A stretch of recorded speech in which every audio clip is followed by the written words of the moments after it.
अभिनंदन आपका इतिहास की दुनिया में। मित्रों, हम गांधी दर्शन की बात कर रहे हैं और हमारे सामने जो बिंदु है वह है गांधी जी की सर्वोदय अवधारणा। गांधी जी की सर्वोदय अवधारणा के क्रम में अब तक हम 3 बार मिल चुके हैं, 3 बार, और आज चौथी बार मिल रहे हैं।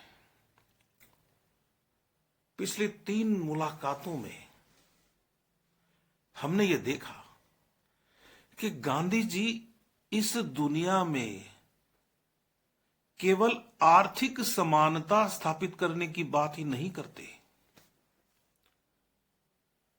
न्यासधारिता की अवधारणा देकर उन्होंने हमें यह बता दिया कि आप हिंसा के सहारे दुनिया में आर्थिक समता, आर्थिक स्वतंत्रता नहीं ला सकते। उन्होंने कहा कि दुनिया के सभी लोगों को बराबरी से जीने का हक है।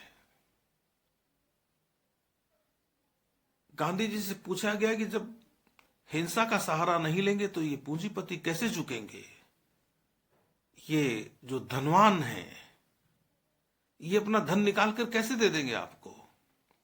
तो गांधी जी ने कहा कि इसका तरीका है उनका दिल बदलना, हृदय परिवर्तन। यदि आप पूंजीपति को या धनवान को नष्ट करने की कोशिश करेंगे तो वह प्रतिक्रिया करेगा, फिर आप प्रतिक्रिया पर प्रतिक्रिया करेंगे। इससे मानव का कल्याण नहीं हुआ, क्योंकि मानव का जो स्वभाव है वह मूलतः अहिंसक है। पशु का स्वभाव है हिंसा। तो यह तो आर्थिक समता की बात हुई ना दुनिया के लोगों की।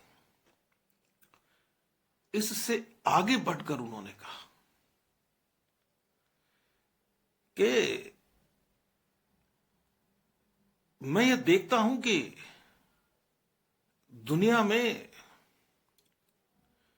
कुछ लोगों का तो बौद्धिक विकास ज्यादा हो जाता है, कुछ लोगों का आध्यात्मिक विकास ज्यादा हो जाता है, कुछ लोग इस दुनिया में, इस समाज में अधिक सम्मान के अधिकारी हो जाते हैं। तो यह सब कुछ लोगों के लिए ही क्यों, सभी के लिए क्यों नहीं? दुनिया के सभी लोगों का सभी प्रकार से उन्नयन होना चाहिए, कल्याण होना चाहिए। यही है सर्वोदय। दुनिया के सभी लोगों का ही नहीं, दुनिया के सभी जीवों का कल्याण होना चाहिए। ईश्वर के सामने हम सब एक बराबर हैं। आपने एक चींटी को अपने पैरों तले मसल दिया, यह देखते देखते मसल दिया कि वे आपके रास्ते में हैं, जा रही हैं, पंक्तिबद्ध तरीके से जा रही हैं। आप उस जगह को छोड़कर भी जा सकते थे, लेकिन आपने सोचा कि क्या है, चींटी ही तो है। यह सर्वोदय नहीं है। केवल मानव का हित सोचना सर्वोदय नहीं है। उस चींटी को जीने का हक है और आपका यह कर्तव्य है कि आप उसकी रक्षा करें, उसका पोषण करें। एक सर्कस को आपने देखा होगा ना, आपने सर्कस को, एक सर्कस को आपने तमाशे के रूप में देखा होगा, उसमें जानवर देखे होंगे। शेर को आपने जंगल से लाकर पिंजरे में बंद कर दिया। वह भूल गया कि मैं शेर हूं। पता नहीं कितने जीवों को आप कैद करते हैं। क्या यह आपका अधिकार है? यह आपका अधिकार नहीं है। आप उनके उदय में, उनके कल्याण में बाधक हैं। आपने इंसान की आजादी की बात कर ली, आपने इंसान की समानता की बात कर ली, और माना कि आपने यह मानते हुए बात की है कि आपके साधन पवित्र होने चाहिए, लेकिन इंसान से बढ़कर सोचना होगा आपको। यह सर्वोदय है। तो हम मनुष्यों की बात करें तो हमने देखा कि कुछ लोग ज्यादा सम्मान के अधिकारी हो जाते हैं। वे यह मानने लगते हैं कि ठीक है, हम धन का दान कर रहे हैं ना, जो ज्यादा है उसका दान कर रहे हैं, हम एनजीओज को दान दे रहे हैं, हम अनेक ट्रस्टों को दान करते हैं। वह दान आप टैक्स में छूट के बदले करते हैं, और फिर आप अपने आप को इस रूप में सम्मानित समझते हैं कि आप ज्यादा टैक्स पेयर हैं, या आप इसलिए सम्मानित समझते हैं कि जिनकी आप मदद कर रहे हैं वे आपके चरणों में झुकते हैं। मान लीजिए आपने गांधी जी की बात मान ली, आपका हृदय परिवर्तन हो गया। इस बदले हुए हृदय को लेकर, बदले हुए दिल को लेकर आप लोगों के बीच में जाते हैं और उन्हें दान इस भाव से करते हैं जैसे आप कोई भगवान हो। आप अपमान कर रहे हैं। अभी कोविड-19 चल रहा है।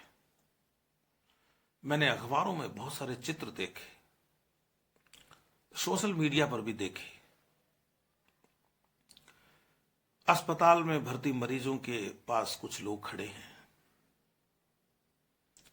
एक दूसरे के ऊपर चढ़ते हुए खड़े हैं कि वो तस्वीर में आ जाए,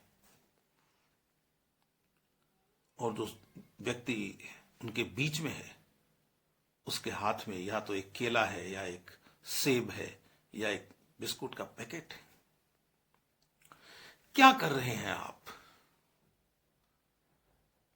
आप अपमानित कर रहे हैं उस व्यक्ति को जो लाचार है। यह सर्वोदय नहीं है।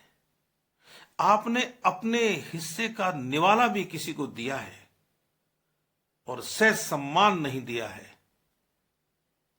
तो आप पापी हैं।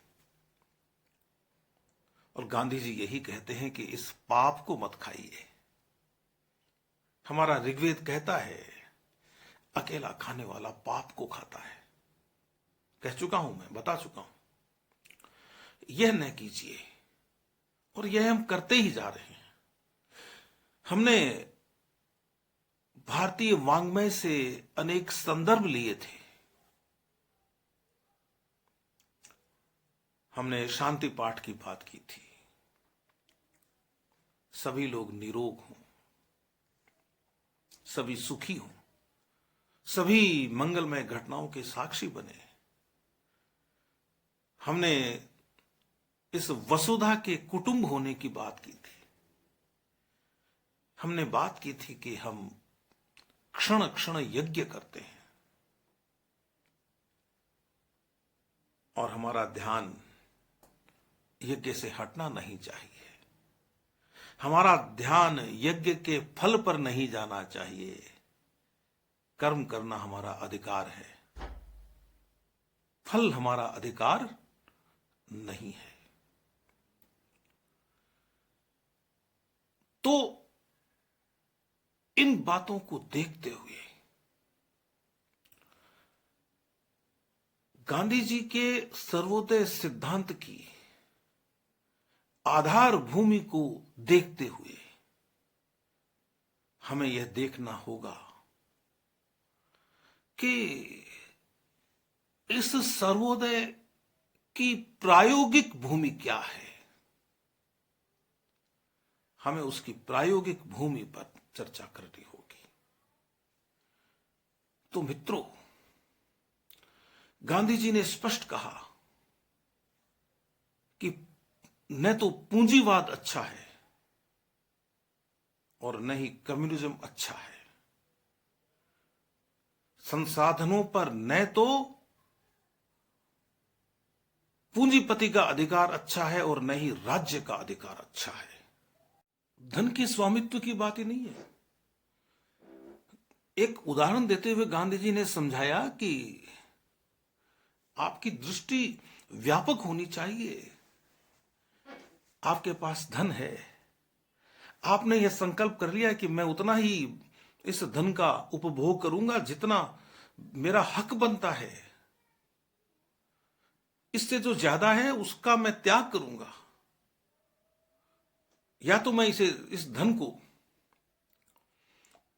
ऐसे लोगों को संभला दूंगा जो इसकी रखवाली करेंगे और समाज सेवा में खर्च करेंगे, या मैं खुद इसका रखवाला बनकर समाज की सेवा करूंगा इसके माध्यम से।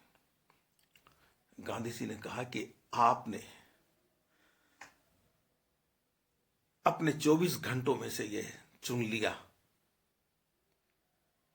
यह निर्णय कर लिया कि मैं 24 घंटे में से 12 घंटे काम करूंगा और मैं 6 घंटे तो अपने व्यवसाय को दूंगा और 6 घंटे में सेवा को दूंगा। आप अपने व्यवसाय के काम को तो मन लगाकर करते हैं, ईमानदारी से करते हैं, लेकिन मन लगाकर करते हैं।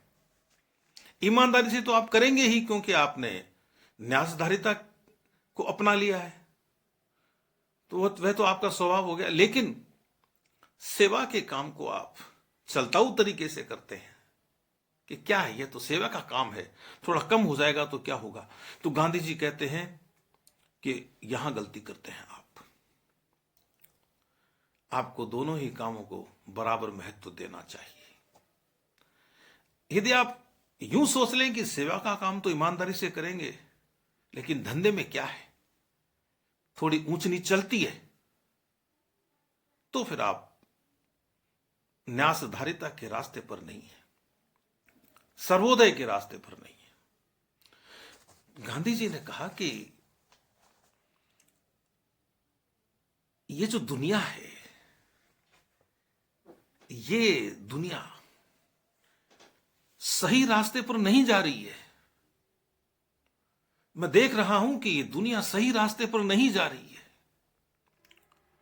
उन्होंने यूरोप की ओर संकेत करते हुए कहा कि यूरोप ईश्वर का और ईसाइयत का सच्चा प्रतिनिधि नहीं है, वह तो शैतान की सभ्यता का प्रतिनिधि हो गया है। भारत में जो उस समय अंग्रेज कर रहे थे, कौन नहीं जानता कि वे क्या कर रहे थे। वे लूट रहे थे हमें, वे हमें आर्थिक दृष्टि से लूट रहे थे, सामाजिक दृष्टि से लूट रहे थे और सांस्कृतिक दृष्टि से हमें पीछे धकेल रहे थे, आगे नहीं पीछे। तो गांधी जी ने कहा कि यूरोप तो शैतानी सभ्यता का प्रतिनिधि हो गया है, और उन्होंने कहा कि संकट तो तब है जब शैतान अपने होठों पर ईश्वर का नाम लेकर प्रकट होता है। यूरोप आज अपने होठों पर ईश्वर का नाम लेकर प्रकट हो रहा है, लेकिन वह तो कुबेर की पूजा कर रहा है। हमें इस तरह के शैतान की आवश्यकता नहीं है। अहिंसक तरीके से इसका प्रतिकार करना चाहिए। 8 सितंबर 1920 को लिख दी थी ये बात उन्होंने यंग इंडिया में। उन्होंने कहा कि ये जो आपने रेलें बनाई हैं, अस्पताल बनाए हैं, इनकी जरूरत ही नहीं है। मेरा लक्ष्य है लेकिन इनको नष्ट करना भी नहीं है, लेकिन यदि ये अपनी मौत मरेंगे तो मुझे खुशी होगी। ऐसी रेलें क्या काम की जिनमें बैठकर कुछ लोग तो गंतव्य पर जल्दी पहुंच जाएं, और वे ही लोग रेलों में बैठ सके जिनके पास धन है। ऐसे अस्पताल क्या काम के जिनमें धनिकों का इलाज हो जाए और गरीब को कोई घुसने न दे। मैं नहीं चाहता ऐसे अस्पताल, ऐसी रेल। उन्होंने कहा कि ये अनिवार्य बुराइयां हैं, आवश्यक बुराइयां हैं, लेकिन इससे राष्ट्र का नैतिक स्तर 1 इंच भी नहीं बढ़ता है। कैसे होगा सर्वोदय? इन साधनों से तो भेद उत्पन्न होता है, भेद। उन्होंने कहा कि मैं नहीं कहता कि अदालतों का स्थायी रूप से विनाश हो जाना चाहिए, मैं कहता नहीं, लेकिन मैं दिल से यही चाहता हूं। ऐसी अदालतें किस काम की जिनमें जो लोग शक्ति संपन्न हैं उनको तो न्याय मिल जाए, और जो व्यक्ति अदालत शब्द का अर्थ नहीं समझता, जो नहीं जानता कि जज क्या होता है, जो नहीं जानता कि वकील क्या होता है, जिसे नहीं पता कि अदालत का रास्ता किधर से जाता है, उसकी चिंता जब कोई नहीं कर रहा है, तो मैं ऐसी अदालतों का भविष्य उज्जवल नहीं चाहूंगा। यह संकेत है गांधी जी का। उन्होंने कहा कि जो चीजें त्याग और सादगी से भरी हुई नहीं है, मैं उन चीजों को स्वीकार नहीं करता। गांधी जी ने कहा कि मुझे संदेह है कि हमने चकमक के युग से, चकमक समझते हैं ना, चकमक पत्थर जैसे आग निकलती है, ये कहते हैं कि मुझे संदेह है कि हम चकमक के युग से इस्पात के युग तक आकर कोई उन्नति कर सके। मैं इसके प्रति उदासीन हूं। यह भौतिक विकास कहलाता है और मैं आत्मिक विकास के लिए संघर्ष कर रहा हूं, और अकेले के आत्मिक विकास के लिए संघर्ष नहीं कर रहा हूं, मैं पूरी दुनिया के आत्मिक विकास के लिए संघर्ष कर रहा हूं। उसके लिए मैं अपने आप को जला रहा हूं। उन्होंने कहा कि यह जो भारत है, यह भारत भूमि है, भारत माता है, यहीं से कोई रास्ता निकल सकता है। देखिए, गांधी जी का यह कहने का कतई अर्थ नहीं है कि हम चकमक के युग में वापस चले जाएं। आप जैसे जैसे उनकी बातें सुनेंगे, आपको लगेगा कि गांधी जी का रास्ता प्रतिगामी नहीं है। वे तो कह रहे हैं कि भाई आपने ये जो सभ्यता बनाई है, इस सभ्यता में मनुष्य की आत्मा का विकास हुआ है क्या? वह चोरी कम करने लगा है, अपराध कम करने लगा है, परिग्रह कम करने लगा है, वह सत्य ज्यादा बोलने लगा है, ऐसा दिखता है। क्या आपको नहीं दिखता है तो फिर आपको सोचना चाहिए कि यह आपने क्यों किया। उन्होंने कहा कि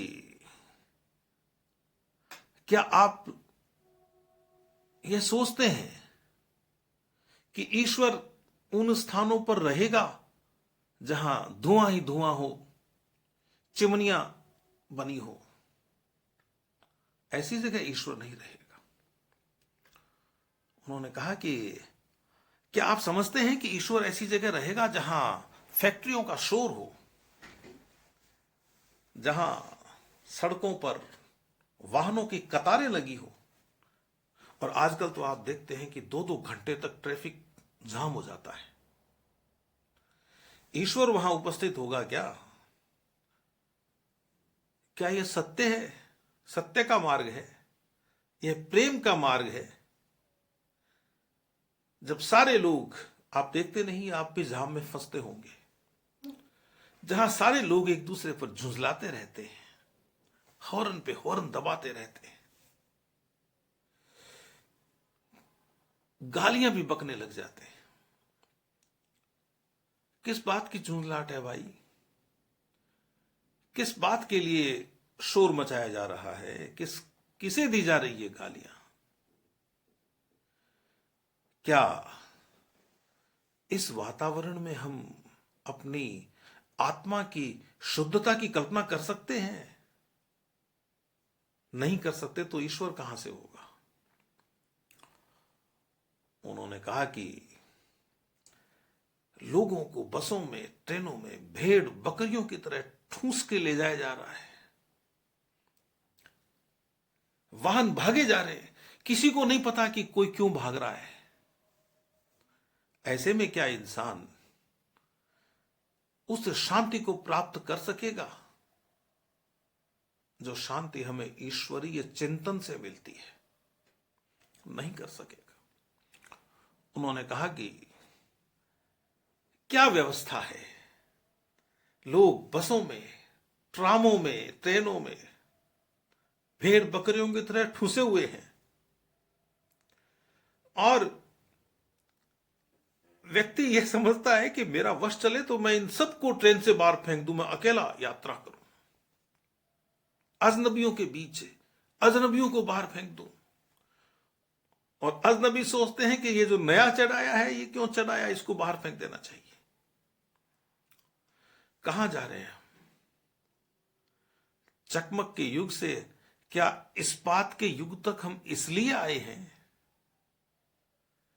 जब यह भाव होगा तो सभी लोगों का सभी तरह से विकास कैसे होगा भाई? उन्नति कैसे होगी?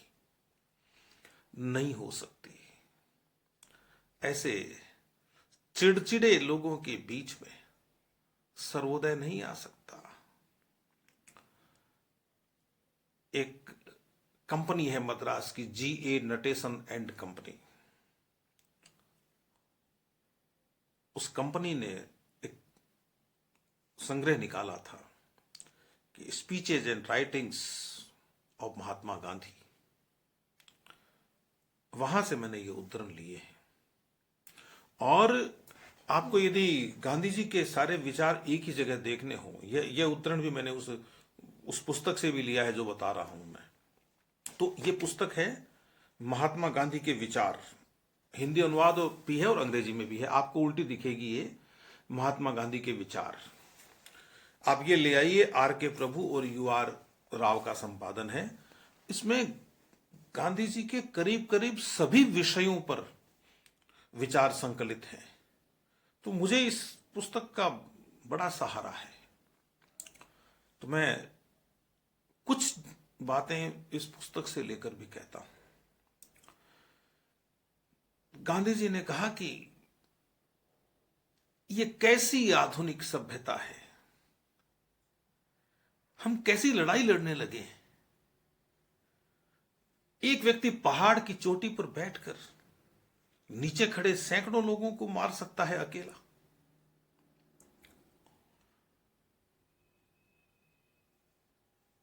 एक व्यक्ति अनेक लोगों को मारने के बारे में सोचता है। एक व्यक्ति को तो एक व्यक्ति को मारने के विषय में भी नहीं सोचना चाहिए। क्या यह उसका आत्मिक विकास हुआ है? क्या वह इतनी क्षमता भी अर्जित नहीं कर सका कि इसके परिणाम क्या होंगे? हिंद स्वराज्य में लिखते हैं गांधी जी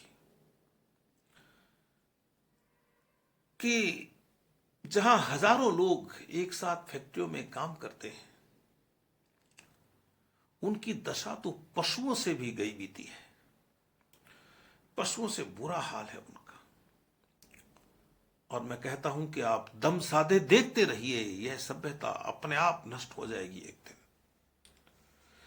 गांधी जी को पढ़ते पढ़ते मैं यह सोचने लगा कि यह जो कोविड-19 है,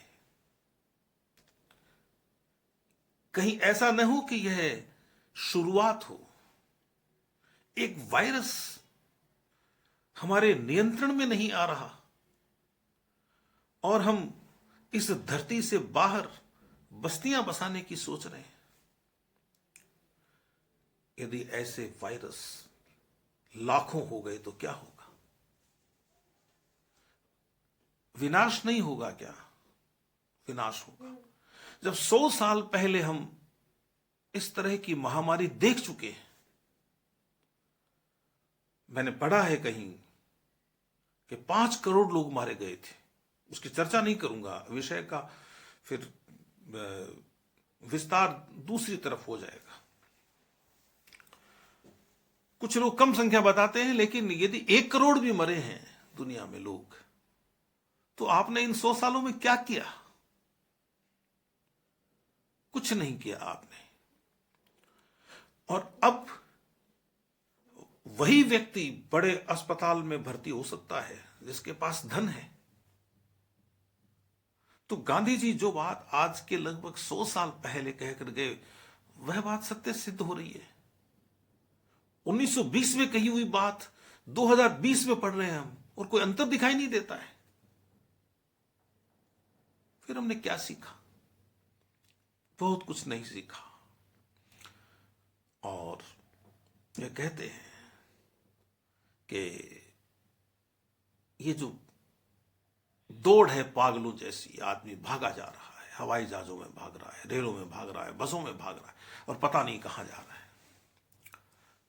यह दौड़ अंधी दौड़ है।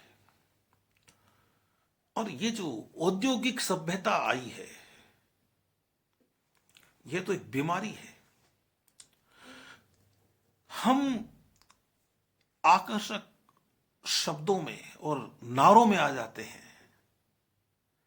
हम विज्ञापनों पर मोहित हो जाते हैं, अपनी मेहनत की कमाई लुटाते देर नहीं लगाते हम। और आजकल तो आपको स्मार्टफोन में कुछ उंगलियां दबानी होती है,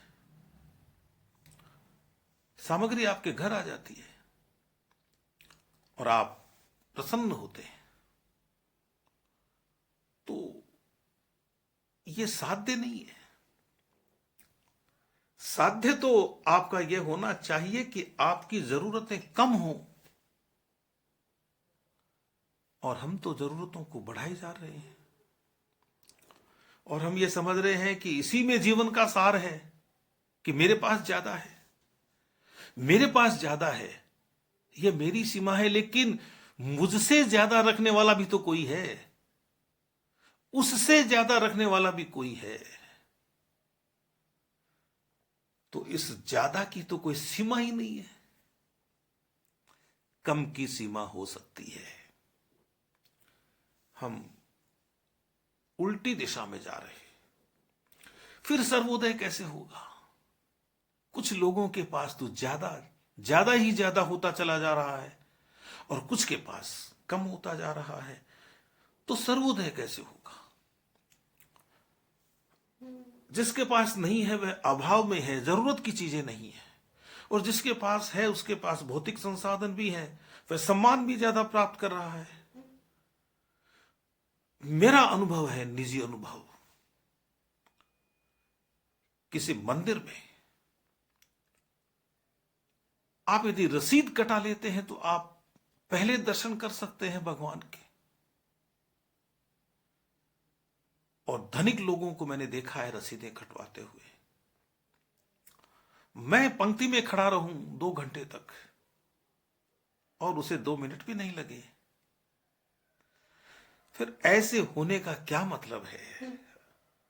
वह भी मेरे बराबर पंक्ति में खड़ा होता, या और लोगों के बराबर पंक्ति में खड़ा होता, 2 घंटे तक प्रतीक्षा करता प्रभु के दर्शन की, 2 घंटे तक वह प्रभु में रहता। एक तरफ उसने इस अहंकार के साथ दर्शन किए कि उसके पास धन है, और दूसरी तरफ मेरे जैसे लोग जो पंक्ति में खड़े हैं, अपना ध्यान प्रभु से हटाकर यह सोचने में लग जाते हैं कि यह कैसी सामाजिक व्यवस्था है, ऐसा क्यों होता है, हमने क्या जुर्म किया है। सभी जगह नहीं होता, सभी लोग नहीं करते, यह बहुत छोटा प्रतिशत है जो ऐसा करता है। लेकिन छोटे से छोटा प्रतिशत भी ऐसा क्यों करता है? दुनिया में एक भी व्यक्ति ऐसा करने वाला है तो क्यों है? फिर सर्वोदय नहीं होगा, फिर गांधी जी का सर्वोदय नहीं होगा, फिर आपका सर्वोदय नहीं होगा, मेरा सर्वोदय नहीं होगा, सर्वोदय का हमारा विचार पोषित नहीं होगा। तो हमें यह देखना चाहिए कि जीवन का सच्चा सार किस में है। बार बार यह बात मन में आती है कि प्रयोजन क्या है यह सब करने का, इस अंधी दौड़ में शामिल होने का प्रयोजन क्या है? हम क्यों अंधी दौड़ में शामिल होते हैं? ये जो अद्भुत आविष्कार हुए हैं, उनसे कोई नैतिक उन्नति हुई है क्या?